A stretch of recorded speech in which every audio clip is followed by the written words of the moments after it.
কৰে মোৰ যাই থওঁ কাচিগাঁও নৌমৰাজানৰ পাৰতে এইফালে আপোনাৰ যায়গৈ মুকাই পুখুৰী পৰ্যটনস্থলী পানী আহিবলৈ হ'ল এইখন দলং মহমৰা দলং এইফালে ধৰি দিয়াচোন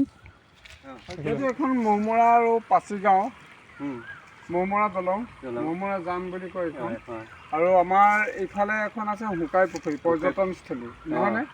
আৰু এইখন স্থলীলৈ বহুত মানুহ আহে বিভিন্ন জেগাৰ পৰা অহা দেখি আছোঁ আমি আগে পিছেও পাই আহিছোঁ কিন্তু আজি মই শুনিবলৈ পাইছোঁ যে 2011 চনতে এইখন দলং চেংচন হৈছিলে হা আজি পৰ্যন্ত দলংখনৰ কোনো মানে উন্নয়ন দেখা নাপালোঁ খালি বাঁহৰ দলং বাঁহৰ চাং প্ৰত্যেক বছৰে এনেধৰণৰ পৰিৱেশ হৈ আহিছে হা কিন্তু আজিলৈকে এইখন উন্নয়ন আমি দেখা নাপালোঁ কিন্তু এতিয়া আমি এইটোৱে ক'ব বিচাৰোঁ যে এখন পৰ্যটনস্থলী আছে য'ত নেকি হুকাই পুখুৰী বুলি কয় ৰঘু ৰজাৰ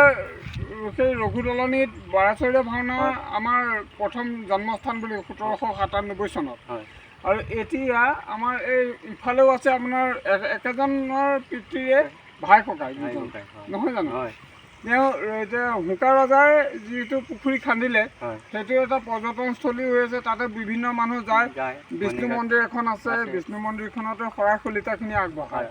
চ' আমি এইটোৱে আহ্বান জনাইছোঁ চৰকাৰক যাতে এই দলংখনৰ ওপৰত কিবা এটা নিশ্চয় যদি অকণমান উন্নয়নমূলক কাম কৰি দিয়ে বা দলংখন বা কালভাৰ ডাঙৰ কালভাৰ দুটা তিনিটা যদি বঢ়াই দিয়ে পুল বঢ়াই দিয়ে তেতিয়াও কামত দিব বা বক্স ছিষ্টেমত দলংখন বনাই দিলেও নহয়নে আপুনি কি ক'ব খোজে সেইটোৱে মইতো শুনি আছোঁ যোৱা বছৰৰ পৰা পাছ হৈছে আগৰ বছৰ পাছ হৈছে শুনি আছোঁ পাছ হৈছে নাই দাদা লুঙি বজাৰত আছিলে আগতে ঘৰ এতিয়া লুঙি বজাৰৰ পৰা ইয়ালৈ অহা প্ৰায় 20 বছৰৰ ওপৰ হ'ল নেকি 15 বছৰ হৈছে 15 বছৰত এতিয়া 15 বছৰতে এইখিনি ভুগি আছে প্ৰত্যেকে এতিয়াও কণমানিজনীক লৈ পেলাই এইফালে পানী এদিনি এনেকৈ তলত দিন আহিছে আৰু কেইদিনমান পানী হৈ গ'লে ইয়াতো মানুহ অহা যোৱা কৰিব নোৱাৰিব এইফালে যদি আহিবলগীয়া হয় ইমান পানীত তেনেকৈ কৰি যাব লাগিব এককালৰ পানীত যাব লগা অৱস্থা আৰু সময়ত হ'লে সাঁতুৰি যাব লাগিব এনেকৈ যদি হয় তেতিয়াহ'লে কেনেকৈ হ'ব তাকে মানে বেয়া লাগিছে দুখ লাগিছে সেইকাৰণে জনাইছোঁ আমি চৰকাৰলৈ এইটোৱে আহ্বান যাতে চৰকাৰে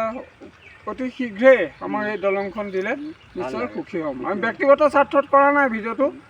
ভিডিঅ' নকৰিলে নহ'ব বুলি ভাবি পেলাইহে ভিডিঅ' কৰিছোঁ আজি 11 চনৰ পৰা আমি শুনি আছোঁ কথাষাৰ ন আজি প্ৰথম মই আহোঁতে হয় দলংখন নাছিলে হয়নে নাছিলে তেতিয়া মানে বাঁহ তিনিডাল বাঁহ আছিলে আৰু দুডাল বাঁহ আছিলে তলত এই মানে এনেকৈ কৰি ধৰি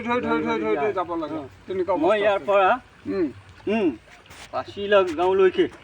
গোটেইখিনি হয় বিচাৰি বাঁহ ৰেডি কৰি ঘৰে বাঁহ তুলি তাৰ নিজে কিনি দিলোঁ মামা খুৰাই তাৰ দিলে 1 কেজি তাৰ খৰচ তেওঁ দিলে হয় মোৰ দেউতাও বহুত যথেষ্টখিনি কৰিছিলে তাৰপিছত এই ইফালে সিফালে চুবুৰী মানুহ মাতি হয় নিজেই কৰি দিলোঁ 2 বছৰ গ'ল হয় তাৰপাছত এয়া গ'লোঁ আমাৰ পদ্ম ছাৰৰ তাত এই বাঁহৰ দলঙেই যোৱা বছৰে শুনিছোঁ বক্স ষ্টাৰ্টিং আহিছে দলংখন তাৰ আগৰ বছৰো শুনিছোঁ পাছ হ'ল আজিলৈকে শুনি তাৰ ভিডিঅ'টো চোৱা ঠিক আছে আজিলৈকে ইয়াত কোনো চাবলৈ অহা নাই লিখিবলৈ অহা নাই সুধিবলৈও অহা নাই হয় মানে প্ৰত্যেকটো ইলেকশ্যনৰ সময়ত আমি শুনিবলৈ পাওঁ যে বোমাকানৰ দলংখন হৈ গৈছে কিন্তু এইটো ইলেকশ্যনত শুনিবলৈহে পাওঁ আগত পাওঁ পাছত কাম নাই চেংচন হৈ আছে কিন্তু আজি পৰ্যন্ত এচপৰা শিল নপৰিলে দলংখনৰ নামত এটা ইটা নপৰিল সেইবাবে আকৌ পুনৰ ভিডিঅ'টো বনাই পেলাই আগবঢ়াই দিছোঁ সকলোৱে যাতে শ্বেয়াৰ কৰি আমাৰ চৰকাৰৰ দৃষ্টিগোচৰ হয় তাৰ কাৰণে কামনা কৰিলোঁ ধন্যবাদ